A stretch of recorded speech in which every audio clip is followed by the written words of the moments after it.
Viongozi wa Chama cha Demokrasia na Maendeleo akiwemo makamu mwenyekiti wa chama hicho, lakini pia na mwanaharakati pia Godbless Lema pamoja pia na John Heche wameweza kutoa sehemu ya kashfa na kuona kwamba Mrisho Gambo ambaye ni mbunge wa jimbo la Arusha, baada ya kuonekana kabisa kwamba baada ya kuweka hekima mbele alipokuwa akizungumziwa na mheshimiwa RC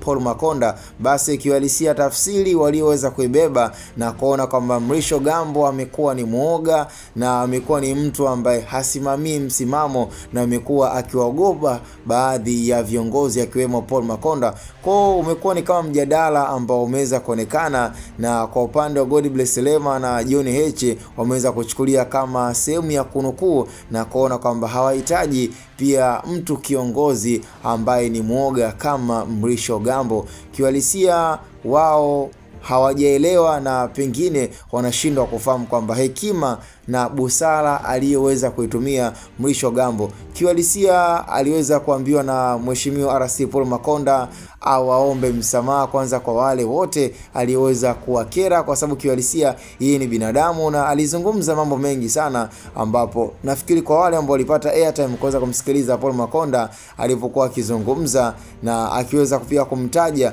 pia mheshimiwa Mrisho Gambo kitendo cha kuwaumiza baadhi ya viongozi akiwemo pia sehemu kubwa ya kiongozi, ambapo nafikiri yeye kama yeye kuna muda aliteleza na kuwafanya watu washindwe kuelewana. Yalikuwa ni maneno ambayo yakiweza kuongelewa na RC kutokea jiji la Arusha ambaye ni Paul Makonda. Sasa nafikiri kitendo cha mheshimiwa Mrisho Gambo kukaa kimya na kusikiliza ule wito na kuwa na busara zaidi, huenda kwa upande wa Chama cha Demokrasia na Maendeleo jinsi walivyobeba na jinsi walivyotafsiri, wameamini kwamba Mrisho Gambo alikuwa ni muoga na amekuwa ni muoga mara kadha wa kadha, kwa sababu wameweza kuchukua kama sehemu ya kuunganisha matukio kwamba kwa miezi iliyopita kutokea mwaka jana kulishawahi kutokea sakata la ugomvi kati ya Mrisho Gambo na Paul Makonda, na yote wanaona kama ni matukio ambayo yamekuwa yakijirudia na kuonekana kama labda